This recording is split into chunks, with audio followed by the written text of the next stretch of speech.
So after former President Obama claimed credit for our current economic boom yesterday, President Trump fired back, saying the boom is due to rolling back Obama's policies by cutting regulations and taxes. So who's right? Who cares? Think about it. The debate we're having isn't over how great things are. That ship has sailed. The media and the Dems see there's no more denying the success, so now it's about quibbling over credit. Fine, let the Dems have it. It won't win them election, but it might reduce their tears. Divorce rumors continue to escalate for the Obamas. Hopefully they can settle it like men. Greg Gutfeld just torched Barack Obama's carefully curated legacy, turning his charisma and polished speeches into ash. With biting sarcasm and a stream of brutal truth bombs, Gutfeld cut straight through the myth of the hope and change president, laying bare 8 years riddled with unkept promises, media worship, and elite double standards. The narrative of untouchable greatness? Gutfeld dismantles it piece by piece. No reverence, no restraint, pulling the curtain back on a presidency long shielded by spectacle. And then he drops the question that silences rooms. What did he actually fix? Paul, is it helping the party to tell them to return to the rhetoric that helped them lose in 2024, like the dictator kind of stuff? It doesn't work on half the country. It's not going to get any better. I don't think they have answers. And is it me? He's looking banged up. Yeah, he's been having it's the first time. It's something I've never seen with him. He looks Barack Obama pulled off what might be the greatest political illusion of our time, turning 8 years of letdowns into something that looked like a Netflix original boasting a 98% on Rotten Tomatoes. But Greg Gutfeld doesn't deal in illusions. He doesn't need a magic wand, just a sharp tongue, a stack of inconvenient facts, and zero patience for the idea that poetic speeches can somehow cover for crumbling policies. While the media polished the facade, Gutfeld called out the cracks, refusing to applaud a performance that left real results on the cutting room floor. You to believe, not in my ability to bring about change, but in yours. Yes, we can. Yes, we did. Yes, we can. Oh, God. Well, it was a moving speech, and the audience response equally moving.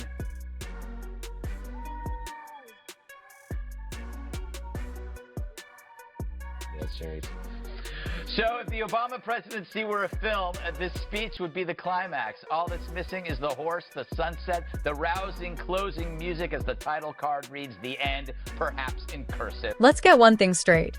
Barack Obama ran the country like it was his LinkedIn profile. All polish, zero depth. You'd think he cured cancer, balanced the budget, and turned water into organic almond milk the way people still gush over him. But while the crowd's busy swimming in nostalgia, Greg Gutfeld's holding the receipts, flipping through the fine print with a raised eyebrow, asking the question no one wants to touch. What did he actually do, besides rack up drone strikes and collect celebrity selfies like trading cards?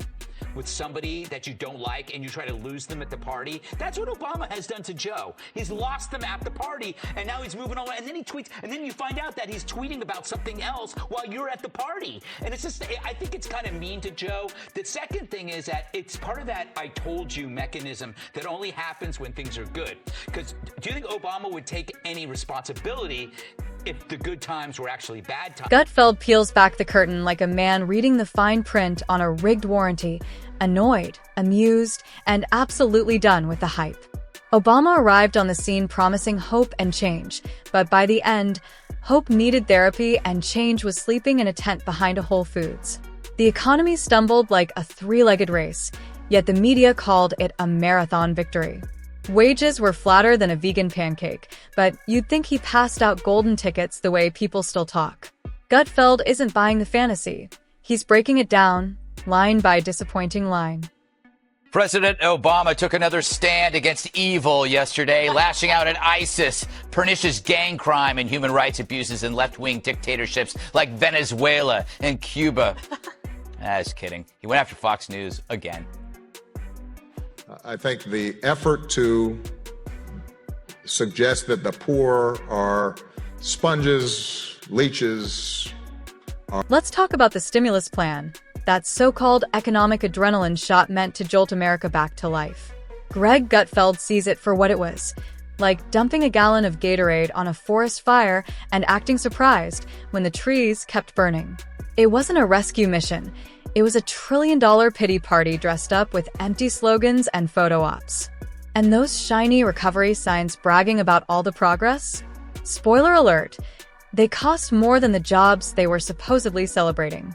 It was performance over progress, and Gutfeld isn't letting it slide. An act of wonderfully skewed priorities, President Obama will appear in a reality TV show in which he gets survival tips from Bear Grylls in Alaska. Funny how far that is from the streets of Chicago, outposts in need of real survival training, much like the streets of Baltimore, Milwaukee, New York, New Orleans, where citizens are ventilated. And then there's healthcare, Obama's supposed crown jewel, though depending on how often you check your deductible, it felt more like a crown of thorns. Greg Gutfeld tears into that disaster like it's a Christmas tree wired up during a blackout. The rollout? A tech nightmare that looked like it was designed by interns who thought HTML was a new boy band. Remember when Obama promised you could keep your doctor? Greg's still searching for his, probably practicing somewhere in rural Canada. The Affordable Care Act ended up being less affordable and more congratulations. You're now confused and bankrupt. And let's not forget the Nobel Peace Prize. That one still sends Greg into a fit of laughter. To him, it was like giving someone a gold medal just for jogging past the starting line in a shiny tracksuit. Meanwhile, the media stood up and clapped like bombing a wedding party was just a harmless scheduling hiccup. And the surveillance state? Obama campaigned on transparency, then turned the NSA into Big Brother's favorite son. Gutfeld calls it the greatest bait and switch since decaf coffee, because privacy vanished faster than approval ratings. But as long as Obama said it all with that calm, professorial tone, people nodded along like they were watching a TED Talk, completely missing the vanishing act. Obama surprised fans on our new podcast by saying her pet peeve about her husband is that he's chronically late. For example, we're still waiting on him to admit he's from Kenya. And as for Barack's pet peeve about Michelle, he's mad that she keeps leaving the toilet seat up. When she cleans it. When she cleans it. Let's rewind to Wall Street, where Obama was supposed to be the fearless defender of the little guy. But once he took office, the only thing little about his administration was the number of times he told Wall Street no, which, according to Greg Gutfeld, was exactly 0. It was like hiring a fox to guard the henhouse, then acting shocked when all that's left is feathers and blood. The banks walked off bloated, smug, and untouchable, while Main Street got a participation trophy and a foreclosure notice. Obama didn't need a press secretary. He had an entire media industry polishing his halo. Greg calls it the golden age of journalistic bootlicking, where every move was declared historic, every blunder rebranded a strategy, and every crisis airbrushed into nuance. If Obama sneezed, MSNBC would host a full panel praising it as a bold, revolutionary take on climate control. Maybe Obama had something to do with today's economy. I mean, without Obama, would we have Trump? Fact is, this debate says a lot about life today. The Trump economy is so great that Trump haters now want credit for it. Next thing you know, Obama will claim credit for putting kids in Education? Please. Obama's grand solution was to toss billions into the black hole of bureaucracy and cross his fingers that a phoenix of brilliance would somehow rise out of a pile of standardized test scores. Greg Gutfeld calls it academic trickle-down, funnel money to the unions, roll out buzzword pack reforms, and hope kids learn how to read before they hit 30. Inner-city schools didn't improve. They got a new logo, a glossy brochure, and a 5-year plan that led straight to nowhere. And let's not forget the gun control sermons. Obama lectured America on firearms while being flanked by more armed guards than a Marvel villain. Greg doesn't see a gun issue. He sees a you can't have one issue. The hypocrisy practically deserves a medal. If it were an Olympic sport, Obama would be on the podium in a tailored suit, holding a gold teleprompter. And as for immigration, here's the twist. He deported more people than any other president, all while being praised as the most compassionate. Kids in cages? Yeah, those were his too. The difference? He framed them with soft lighting and a gentle piano track, and somehow made people feel good about it. 5 more words. Fact, Obama's now a Republican. Everyone knows that getting rid of the deficit will require some tough decisions. And that includes cutting back on billions of dollars in programs that a lot of people care about. But what should be easy is getting rid of the pointless waste and stupid spending that doesn't benefit anybody. And then there's the debt. Obama nearly doubled it, yet people still talk about him like he was some kind of fiscal Jedi. Greg Gutfeld practically falls out of his chair every time someone calls Obama economically responsible. That's like calling a pyromaniac a visionary in home heating. Sure, Obama inherited a mess, but instead of cleaning it up, he added new wallpaper, lit a match, and blamed the smoke on the previous tenants. And when he left office, he didn't retire, he rebranded. Now he's the nation's highest-paid narrator, comfortably reading scripts while wearing a cardigan and flashing that familiar smug smirk. Greg jokes that if Morgan Freeman ever needs a stand-in, Obama's already warmed up. But let's be honest, there's only so much wine you can sip with Silicon Valley elites before people start wondering if you even remember what real work looks like. And when Trump rolled in like a wrecking ball and bulldozed the Obama legacy like it was built out of cardboard, the echo of outrage from Martha's Vineyard was almost poetic. Greg's take? Obama ruled by executive order and then acted shocked when those same orders were wiped out faster than a failed pilot on streaming. Monday, Val Jarrett went on CNN to defend her pal, President Obama. I wonder if the president prides himself on the fact that his administration hasn't had a scandal and that he hasn't done something to embarrass himself. The president prides himself on the fact that his administration hasn't had a scandal and that he hasn't done anything to embarrass himself. Now that's a low bar for achievement. He hasn't embarrassed himself. But it's true, no one on his staff was caught in bed with a giraffe yet. But to agree with Val, you gotta ignore the IRS, the DOJ, Benghazi, Secret Service, Bo Bergdahl, and the secret server that led to the Orange Crush. And let's not forget, Obama loved to preach unity, but his real playbook was divide and distract. While the nation tore itself apart over bathroom signs and pronoun wars, he sat back like a man who just tossed a grenade into a dinner party and then complimented the drapes on his way out. Greg Gutfeld doesn't buy the Kumbaya Act. He says Obama weaponized political correctness so ruthlessly that simple disagreement started sounding like hate speech and sarcasm got treated like sedition. The thing is, Obama wasn't bumbling, he was calculated. Every move was choreographed, every pause in a speech timed to perfection, every reaction delayed just enough to appear wise. Greg calls it theater governance, a presidency run like a stage show where optics mattered more than outcomes. And that scandal-free reputation? Greg scoffs. That's like saying a magician never messed up just because the audience clapped.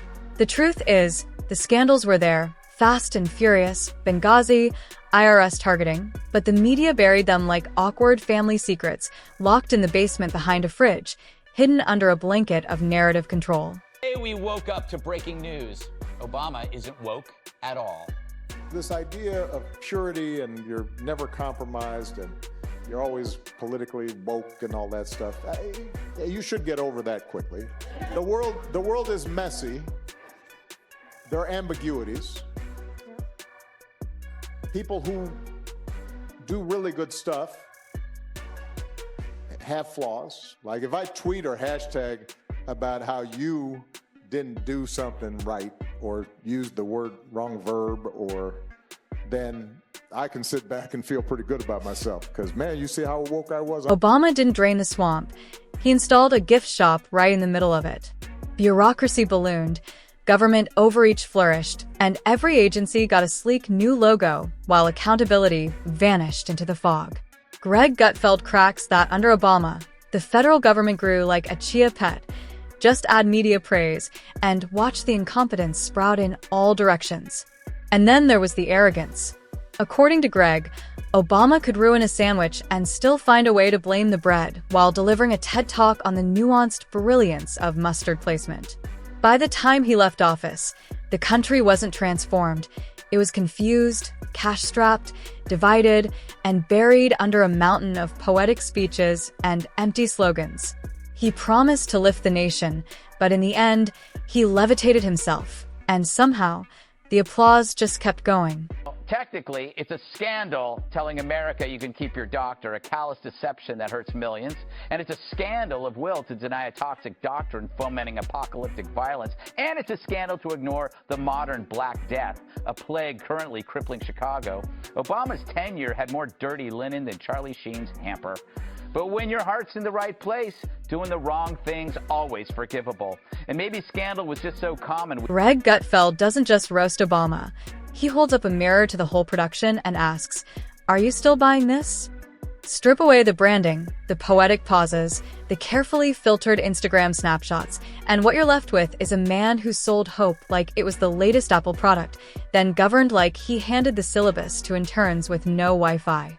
And that's before we even mention the rise of tech censorship that bloomed in Obama's cultural shadow, or how he smoothed the runway for weaponized identity politics to infiltrate everything from kindergarten classrooms to corporate boardrooms. But don't worry, Greg's just getting warmed up. Even now, Obama hovers above the political fray like some untouchable oracle, chiming in only when the media needs a nostalgic shot of polished grace. And Greg can't help but laugh. This is the guy who built the blueprint for the